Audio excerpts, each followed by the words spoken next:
My name is Barbara Hines, and I'm the Marketing and Communications Manager and Conference Manager at ITSM Australia. And we're very pleased to be with TFT13 and have one of our speakers, Catherine Howard, present Social ITSM. Catherine has been in IT for 25 years from an operational background and focused heavily on service delivery, the last 10 years in IT service management. She is passionate about governance and service delivery, and we are lucky enough to have her be our state chair for New South Wales, as well as be on the committee for the conference, the national conference, where she helps us with all of our service, our social media, and the kiosk. She feels that social media is changing the way that we work as professionals, and we as knowledge workers need to change our techniques and skills for how we engage. So may I present to you Catherine Howard, speaking to you on social IT service management. Thank you, Catherine. Thank you so much for the warm welcome, Barbara. It's great to be here. I love talking to people about service management, and when you mix it up with social media as well, that's even more fun. So without further ado, let's get the show on the road. Before I launch into my presentation, I'd just like to take a minute to explain a little bit about who ITSM Australia is that I'm speaking on behalf of. We're part of a global organisation that's dedicated to IT service management with over 60 chapters and 70,000 members worldwide. As a member organisation, it's run primarily by volunteers to support our membership. We have a national board of management and 7 state branch committees, plus we have a small national and conference staff. The Australian team focuses on providing professional development plus products and services to our members. We promote awareness and adoption of best practice and endeavour to lead continuous improvement in IT service management. If you're located in Australia, some of the benefits you can expect from being a member are here. The primary ones being the professional development opportunities of seminars, special interest groups, and the national conference. Key also to our community is our connectedness and our networking opportunities. We encourage our members to grow their skills and to participate in all aspects of the activities we undertake, both at the branch and the national level. It's very much a community, and many see great value in giving back and receiving from such a collaborative group. The ITSMF is about connecting, communicating, and collaborating within that community. Social ITSM, which I'm talking about today, is a big part of how we go about doing that. This presentation is about connecting in today's social media world, where we are hyper-connected and we're experiencing work-life integration like never before. For some, this is a daunting journey, as the path has many twists, turns, and surprises. But as professionals in this modern age, we need to engage. We need to know where and how it is best for each of us to connect. So take a step back. Just have a little bit of a think now. The year is 1999. The euro is launched. Columbine became a word that echoes in our minds badly. I got asked to lead a Y2K project. Yes, Y2K, that thing that was going to blow up and explode and change our lives forever and did not very much. The Matrix, it changed sci-fi films forever. So in this world of marketing, a powerful global conversation began. Through the internet, people were, and still are, discovering and inventing new ways to share relevant knowledge with such blinding speed. The result? Markets are getting smarter, and getting smarter faster than most companies. These markets are conversations. They're open, honest, direct, funny, and sometimes can be shocking. The human voice of those conversations is unmistakably genuine. It can't be faked. Whether you're explaining something or complaining, joking, or serious, people know if you're genuine. You can't fake it. The Clue Train Manifesto had 95 theses, and it's a cry for the direct human communication between companies and people. It was the foundation of social marketing using the internet. So now, move on 20 years and think, what's it going to look like to be employable in this new marketplace? The next 10 years will show the emergence of capable intelligences that simulate human interaction. That's not true intelligence yet. That's still to come. That's like 20 to 40 years away. And yeah, Google the singularity and there's a lot of good stuff on that. But this is automation. Just as automation took the place of factory workers for dangerous and boring work, you know how computers are building cars, automation is taking the place of humans for request-response guided interactions. So Apple's Siri and Google and others are growing an impressively capability voice-activated natural language search engines. And they're moving from indexing things by their links to indexing by relationships and locations. Indeed, they already have. The magic of Siri is not, you know, that female great voice or the ability to understand speech, but in being able to interpret the request and provide relevant fact-based information. The semantic web, which contextualizes knowledge, allows service providers to work out what you might want next. Not what you're doing right now, they've already got that. What are you going to do? What do you want next? If I search for a movie, I might want to know about the cast or the reviews, but I might want to go to the movie theatre, see session times, invite some friends, have a meal. Contextual search allows me to link public and my private data stores and seamlessly provide that information I need to get things done. My search results would include details of the movie, session times in nearby theatres, how to book tickets, and are my friends actually available, matched against those session times.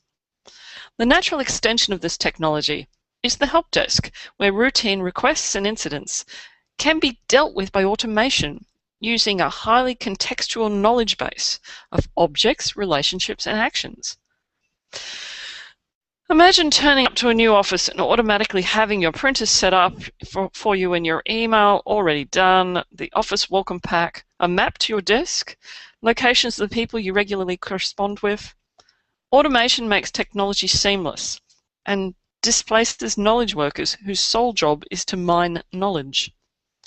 So what are the skills you require to be employable in 2020? I think the answer can be found in the social media universe. Throughout history, workers have been valued by their contribution to the community.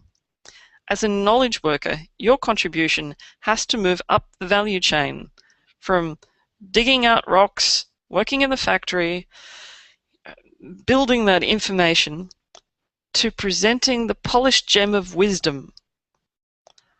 So what skills do you need? What are the skills that allow you to turn that knowledge into wisdom? And what is the difference? Knowledge and wisdom. Knowledge, well, that's knowing that a tomato is a fruit. But wisdom is not putting it in a fruit salad.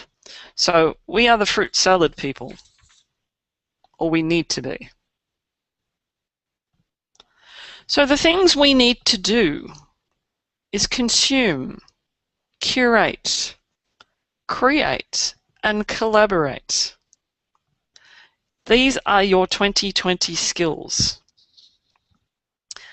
So consume to begin with.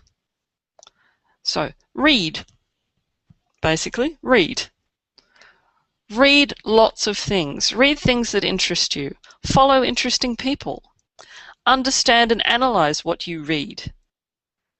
Be focused about how you manage your attention, because there's a lot of things out there. And use others that you trust and you follow to help you manage that flow. Curate is the next step. So share a stream of things that interest you and add value to the conversation. Or at least tell people why you're sharing them rather than just random thoughts. Just like a museum curator presents the best specimen in a context that allows your audience to understand it. Curate. Create. Give back by sharing your knowledge, your experiences, your values. So from 140 characters in a tweet to a book or a blog, give back that piece of wisdom. So knowledge. Wisdom is knowledge in an applied context. Collaborate. So don't limit your creation to your own efforts, because that's limiting the whole. Find other like-minded people all over the globe. That's perfectly possible in this day and age. All over. That is more than any of you could have done on your own. Your network is your biggest asset. So think about that. Your network is most of what defines you. So in 2020, what are the tools we're going to need? So this is a new trade now. We are knowledge. We need new tools. So just like the handsaw developed into a chainsaw, a hammer became a nail gun. So what do you now need when you put down email and PowerPoint? And you will put down email and PowerPoint. It's just a matter of time. So all of these tools. So consume. Yes, consume. Use all these tools and use your networks who you follow to filter and contextualize information for you. Tools that you see on the screen: Twitter, LinkedIn, Facebook, and there's a raft of others. Curate. Share freely and create a stream of knowledge through the various timelines. Don't randomly share content, but pick your channel and your audience. So who do you want to talk to? Why do you want to talk to them? Add context. Join the conversation. Or at least respond to the content in some way. As the curator, remember, it's up to you to frame the exhibit. Create your professional body of work, your online portfolio through blogging, answering questions, creating exhibits that truly educate. Inform and advise yourself and others on topics of your choice. Collaborate. Use all the tools of the social media universe. And with all, I mean that loosely, all the ones that you choose. So, to collaborate on producing great professional works. So there's Google Hangouts, for instance, which is how I'm recording this. There's SoundCloud, which you can put podcasts on. SlideShare. There are so many tools out there, and they will change. A month from now, there will be something else. There will be something new. Something will have become out of favor in favor of something else. So add value to each other in your network. Collaborate. And be wise in who you link your brand to.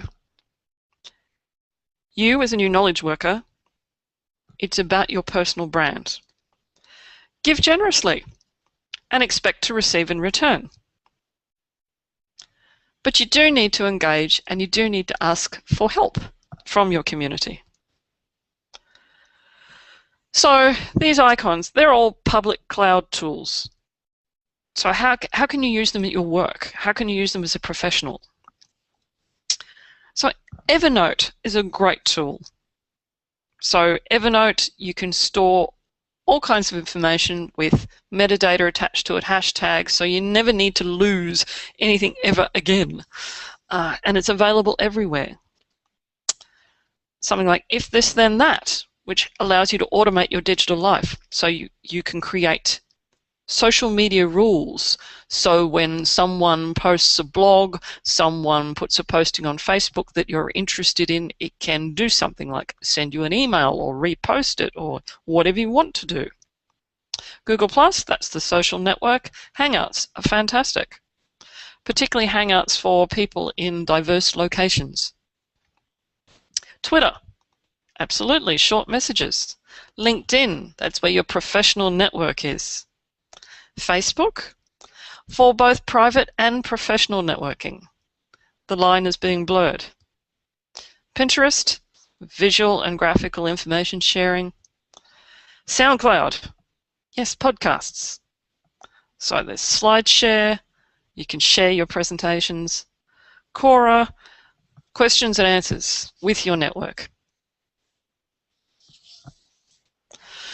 So how does this all relate to business and ITSM? Well, let's think about corporate directories. So imagine if your corporate directory was less like a phone book and a bit more like LinkedIn. So think about that for a minute. Now, it contains the sum of people's professional experience and a link to their body of work. The relevance of that body of work is rated based on the use, reuse, and sharing throughout your organisation. The relevance of an author's knowledge is ranked by their influence in that particular community. So for instance, I'm a change manager, and other change managers use and reuse my posts. That promotes my current and future posts higher in the search results because I become then an influencer. Incident notification. So imagine for a moment that your outage notifications were less spam and more distributed virally through a community of impacted users who could comment on the impact as they shared it. There are tools to measure customer sentiment, trending topics, and finding influencers. These tools are out there already. Just about every service desk tool has a social media element to it now. Your service desk could reach out to the true influencers, engage them, assure them, and use their influence to spread that message. Innovation in your communities. Many of your businesses survive because their ability to innovate effectively. The ability to collaboratively innovate across space and time is enhanced when true communities of interest are created. The Facebook community of Back to ITSM is a perfect example. Simple and effective solutions to share and create the content the community needs are generated every day. Imagine if you could harness the power of your business to generate new ideas, form teams, and execute quickly and effectively by accessing the best and most passionate of your people.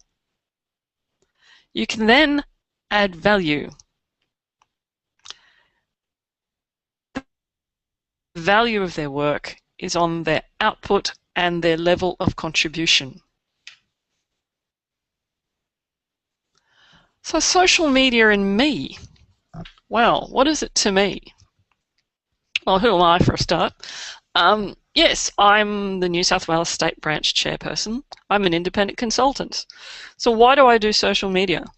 Well, for me, it's a global connectedness professional-minded individuals.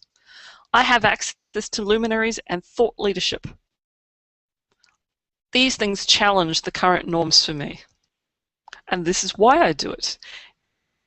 It's a conduit for giving back my skills and experience to the community. It maintains my professional image by collaboration with the global community. I am continually challenged to develop and adopt new concepts and ideas, which is why I'm here presenting today. I had to struggle with Google Hangouts to get this to work.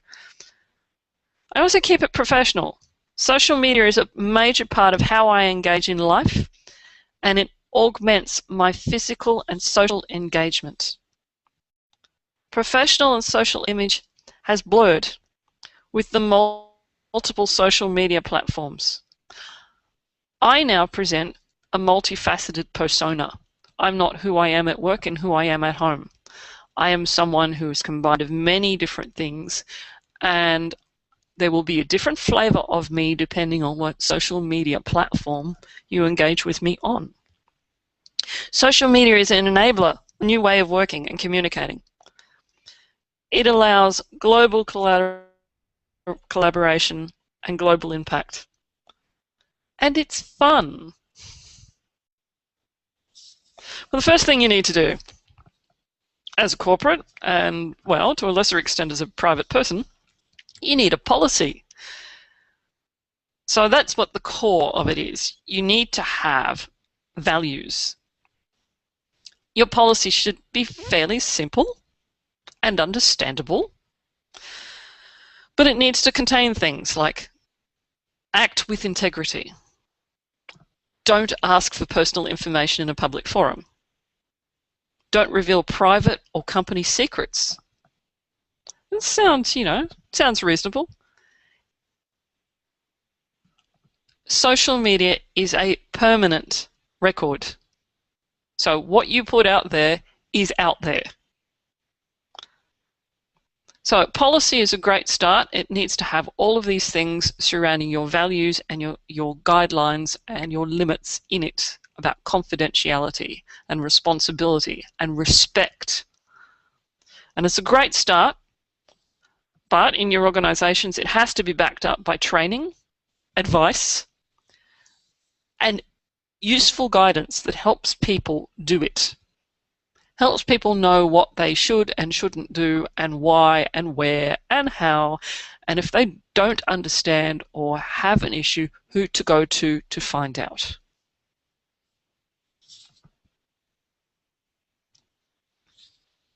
So yes, don't lie, don't pry, don't cheat because you can't delete, don't steal and don't reveal.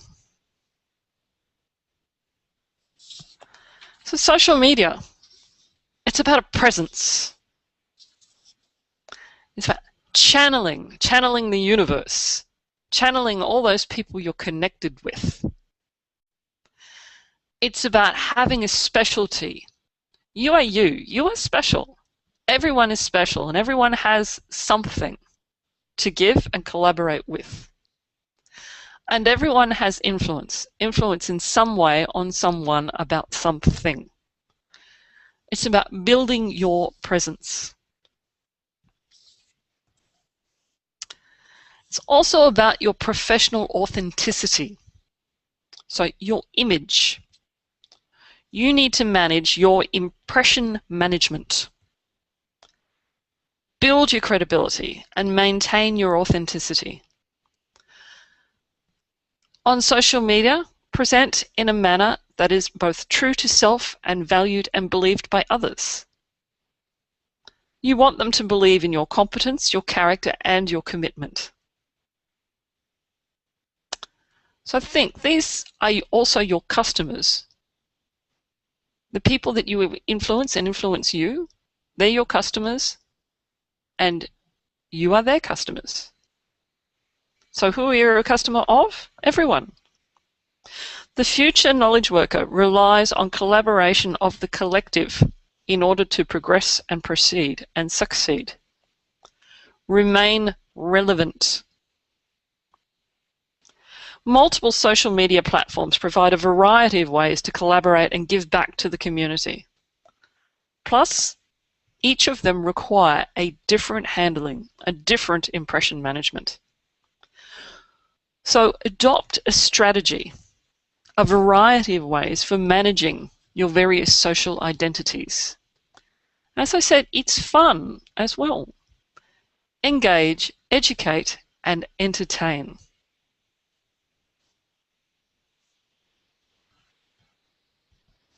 So what are some of the tools that you might think to be using in this new world? So Twitter's one that I use day in, day out. It's quite useful, but just be wary that Twitter is a bit like drinking from a fire hose through a straw. So don't get hung up on reading everything. So there is so much stuff being tweeted out there, so you cannot possibly keep up. So don't get hung up on that. So use others, follow others you trust, and share their interesting things. So be careful who you follow. Find people who share good stuff and share their experience. I follow various thought leaders. So, for instance, Servicesphere, which is aka Chris Dancy, tweets a lot of IT service management things. The IT Skeptic, a guy by the name of Leadership Freak. So there's people out there to find. So go out searching for content. and find the thought leaders, find the people that you're interested in. Don't just retweet everything, add some context, respond and add to the conversation. Find interesting things outside the mainstream. So people are talking about books and other papers, different conversations, spark new ideas, new thoughts. To do this, search on hashtags. So #LeadIt, you'll find everything to do with the IT Service Management Conference. Other things like PMO, you want to know about project management, ITSM, KM for knowledge management. There's many other things. And Twitter's used to great advantage during conferences too. A conference will invariably nominate a hashtag, and people have this sub-conversation going through the entire conference, discussing the content that they are viewing and consuming. So there are tools to use with Twitter, things like, to help you consume, things like Flipboard, Zeit, Hootsuite, that helps you actually organize your Twitter streams. So TweetDeck also too. So there are a bunch of tools out there and they will change daily. So, but Twitter is really very useful and it's short. It's 140 characters, so quick grabs. You can monitor your stream and quickly get on with life. LinkedIn and Facebook. Yes. So I know a lot of people who separate their LinkedIn and Facebook personalities quite distinctly between their professional look, which is the LinkedIn, and their social look. For me, that's certainly becoming far more blended, particularly with the advent of Back to ITSM Facebook group, because now I find a lot of my professional colleagues are on Facebook and connecting there, as well as LinkedIn. So LinkedIn is definitely your resume plus plus plus.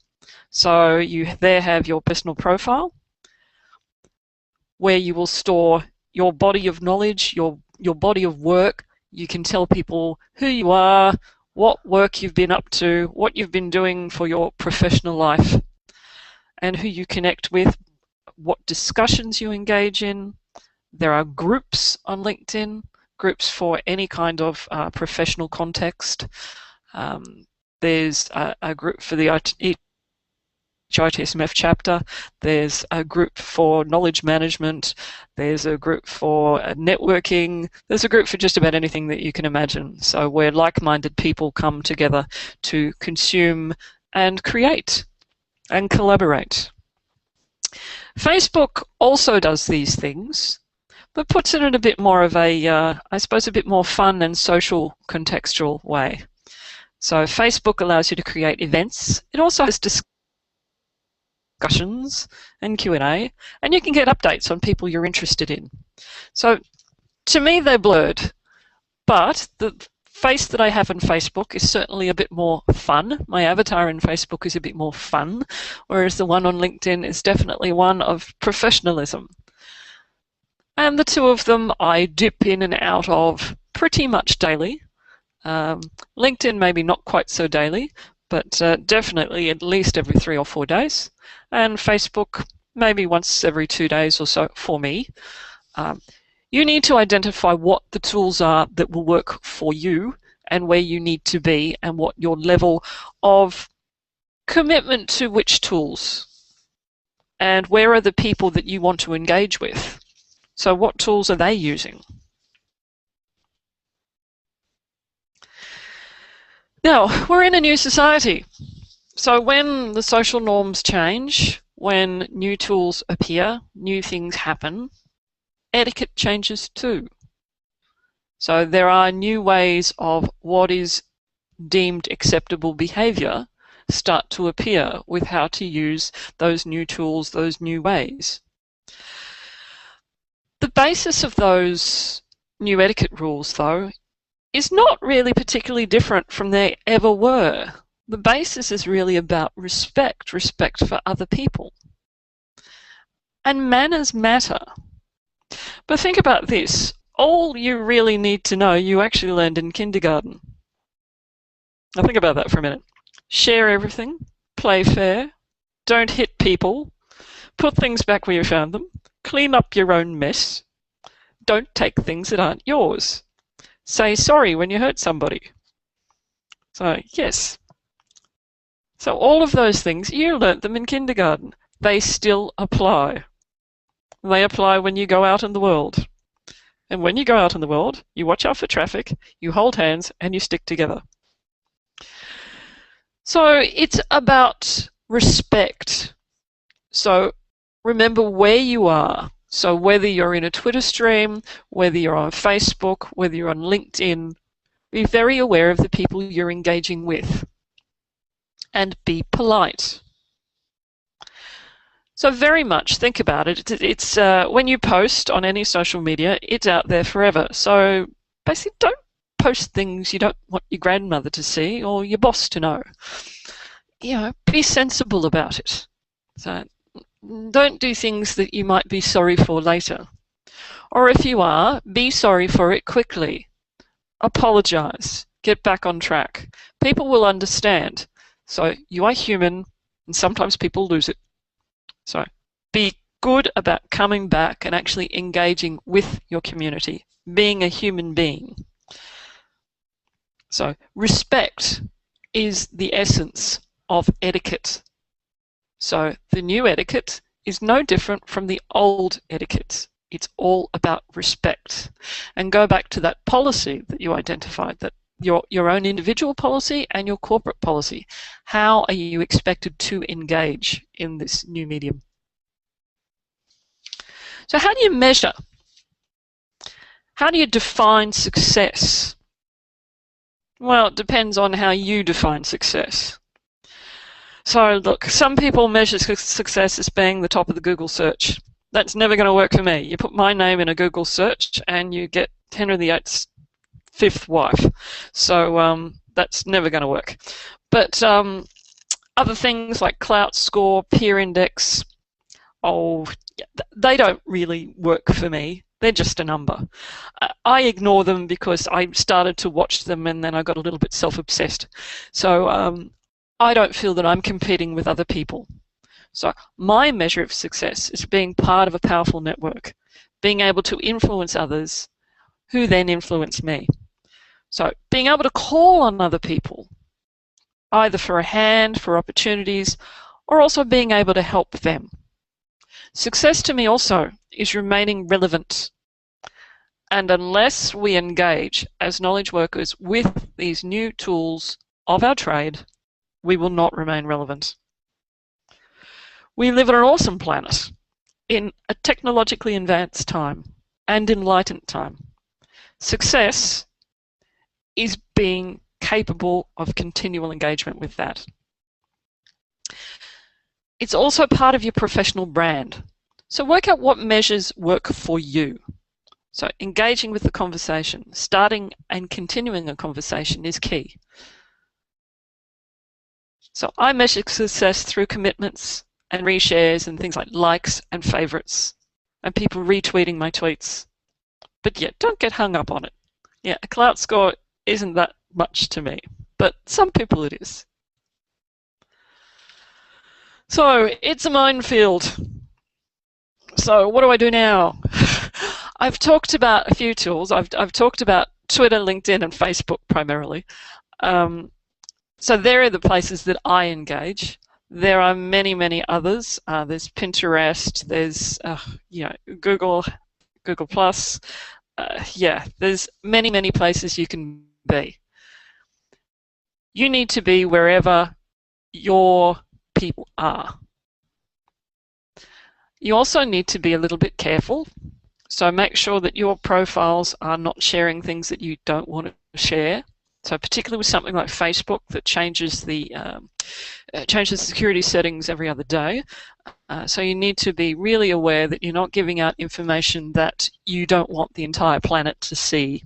So just be careful with that and it will be fine. There's no need to panic about it. It's a case of you just need to be aware and be careful, like anything else in life. So what are my top tips for actually engaging? Well, definitely listen a lot. Read and listen. Any great conversation starts with people listening well. So share generously. Give your time and attention. So reshare with people who influence you. So you see a great tweet, pass it on, because there are people who follow you. Be authentic, and that's key. Keep it real. If you're fake, people will pick it very, very quickly. They know. So if you're being self-obsessed, self-absorbed, no time for anyone else, no one's really going to be interested in you. So be authentic. Engage. So transition from growing your social graph to expanding your footprint in your interest graph. So what does that mean? Yes, your social graph. Yeah, that's all about who you're connected to. But perhaps grow into what are your interests. Use your locality and context so that people know where you are, who you are, what you're doing. Definitely be the real you. And that's nothing I can't say strong enough. So the real you is very important. So, being social, what does it mean in the ITSMF community? Well, it means a few things. A year ago, only half of these platforms we were visible on, but in Australia, you can connect with us on all of these places. So yes, to a more or less extent. And we don't expect that everyone is going to be in every place. And the information that's shared is different and the tone is different in each place. So you as an individual will also share in different places in different ways. So the LinkedIn group. There's lots of discussions in LinkedIn about our upcoming seminars, you know, the fun that we had as well. LinkedIn is a little bit of a mix.